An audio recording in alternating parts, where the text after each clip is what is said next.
शराब महंगी हुई है।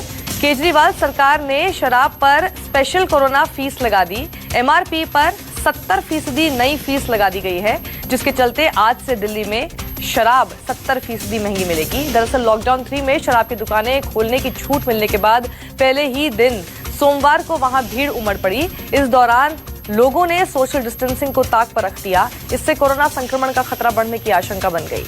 भीड़ के चलते पुलिस को कई इलाकों में शराब की दुकानें बंद तक करानी पड़ी। तो वहीं आंध्र प्रदेश में कल शराब की बिक्री होने से पहले ही सरकार ने शराब को 75% महंगा करने का फैसला कर दिया था। वहीं अब कर्नाटक में भी शराब पर 6% एक्स्ट्रा टैक्स लगा दिया गया है। 4 मई से सभी राज्यों में शराब की दुकानें खुल गई हैं। करीब 40 दिन बाद खुले दुकानों से राज्य सरकारों की आमदनी में जबरदस्त इजाफा हुआ है। कई राज्यों में शराब की रिकॉर्ड बिक्री दर्ज की गई है। कर्नाटक सरकार ने सिर्फ एक दिन में शराब की बिक्री से 45 करोड़ रुपए कमाए हैं। इसी तरह आंध्र प्रदेश से मिले रिपोर्ट के अनुसार राज्य में पहले दिन की कमाई 40 करोड़ रुपए रही। एक अनुमान के मुताबिक उत्तर प्रदेश में लगभग 300 करोड़ रुपए की शराब की बिक्री हुई। राजधानी लखनऊ में 8 करोड़ रुपए की शराब बिक गई, जबकि दर्जन भर जिले ऐसे रहे जहां 5 करोड़ रुपए या उसके आसपास शराब बिकी। यूपी में पहले दिन सारे रिकॉर्ड तोड़ते हुए करीब 300 करोड़ रुपए से ज्यादा की शराब बिकी। दिल्ली सरकार के पेट्रोल और डीजल पर वैट बढ़ाने की वजह से तेल की कीमतों में इजाफा हुआ है। लॉकडाउन के चलते सरकार ने आमदनी प्रभावित होने की वजह से राजस्व में आई कमी के बाद आमदनी बढ़ाने के लिए पेट्रोलियम उत्पादों पर वैट बढ़ाने का फैसला किया है। तेल कंपनियों ने दिल्ली में पेट्रोल डीजल के दाम भी बढ़ा दिए। दिल्ली में पेट्रोल के दाम 1 रुपए 67 पैसे बढ़ा दिए गए और डीजल 7 रुपए 10 पैसे महंगा हो गया है। नई कीमतों के मुताबिक दिल्ली में आज पेट्रोल 71 रुपए 26 पैसे लीटर हो गया है और 7 रुपए से ज्यादा की बढ़त के बाद डीजल 69 रुपए 29 पैसे लीटर हो गया है। पेट्रोल पर करीब 3% और डीजल पर करीब 13% वैट बढ़ाया गया है। वहीं बीजेपी ने सरकार के इस फैसले का विरोध किया है और इसे जनता से धोखा बताया है।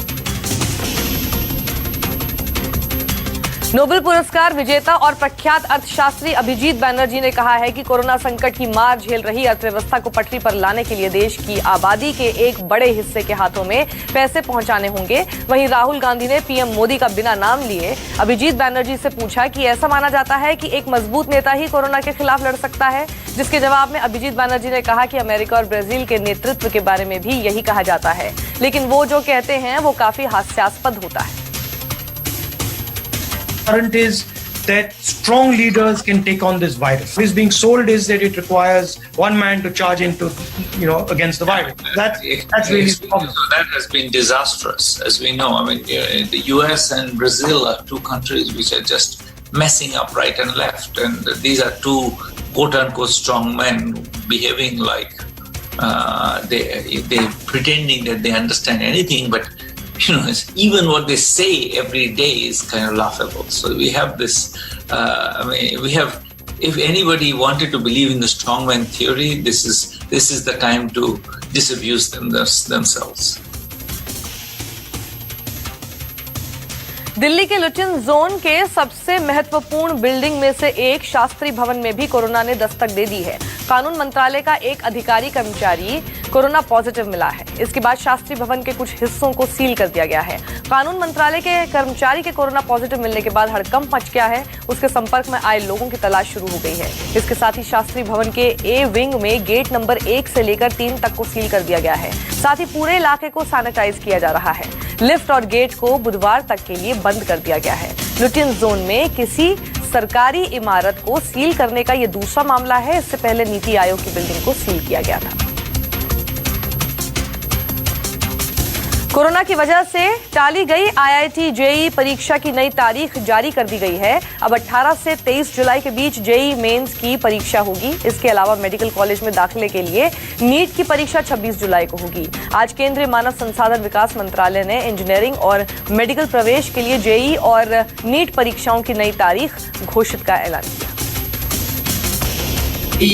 की जो परीक्षाएं होंगी 18 से लेकर के 23 तक पूरी तैयारी कर रहे होंगे और बहुत सारे छात्रों के मन में था कि कब हो रहा है वो आज से ही जुट जाए।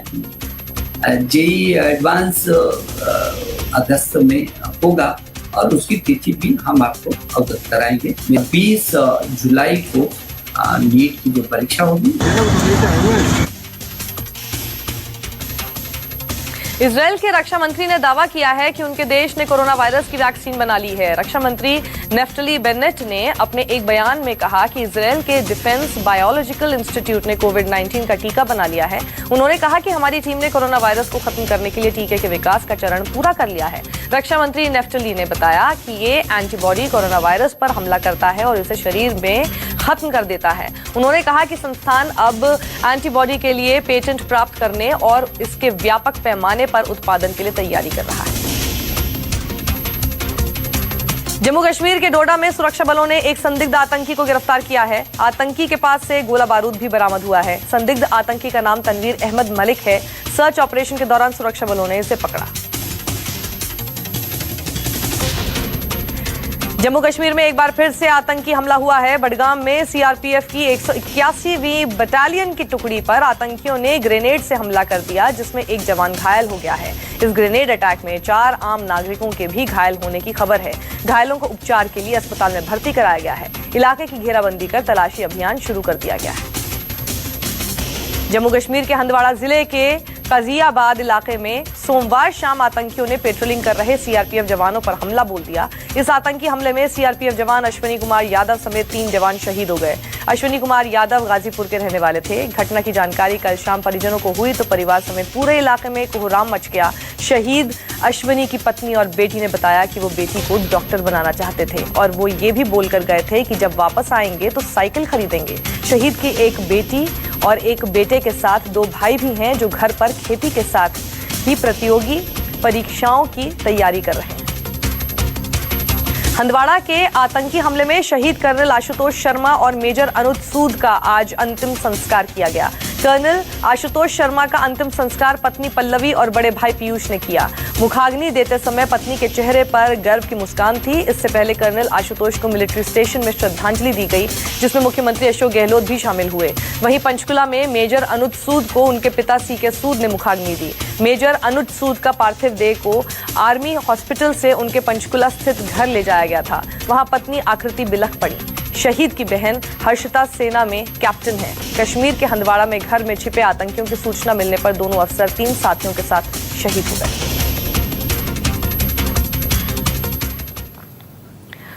और यहां रुकना होगा छोटे से ब्रेक के लिए, लेकिन जल्द लौटेंगे, कहीं मत जाइएगा।